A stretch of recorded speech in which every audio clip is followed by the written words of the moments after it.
is how do I assess the quality of my developer? Know thyself and what you actually want to pay for. So once again, if your developer says, yeah, I'll do a great job, but they don't have the support around to make it a great project, being through the assistance of project managers or particularly UX, in recent years, the change to be more UX focused and customer focused, and really finding out what the customer needs and then developing a development project around the customer, that's of high importance and a skill that that will define the quality of the development process.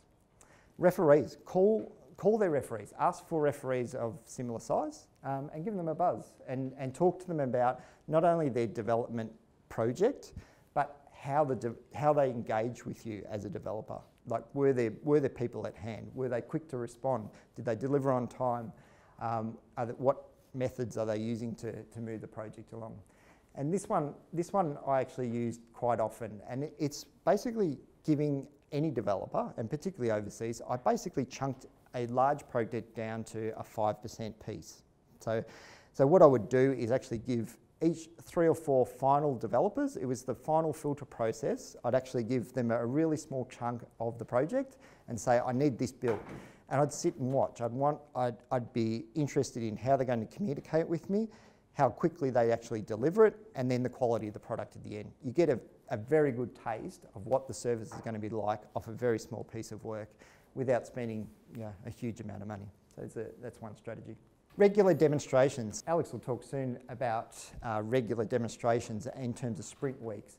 So the one thing with international development is that when demonstrations stop, they've run into a difficulty of actually delivering the project. It's gone beyond them and everything stops.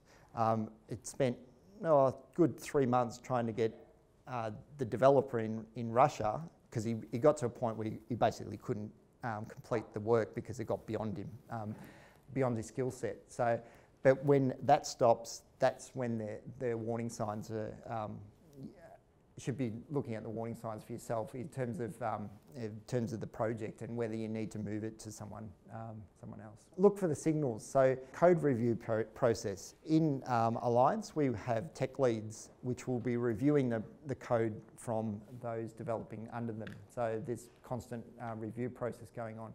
Automating testing. Have they got an automating testing in place? Are they suggesting automating testing as part of the project? And do they think about users? Have they got a UX expert within the team? Or are they actually considering what they're building is going to be used by someone, and therefore the look, the feel and the functionality is actually working for the end user?